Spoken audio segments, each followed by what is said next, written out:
అన్న పదం కొత్త ఆట నేర్చిందా పాపలాంటి లేత పదం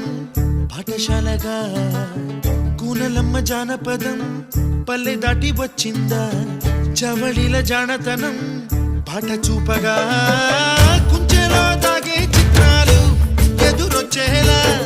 అంతటా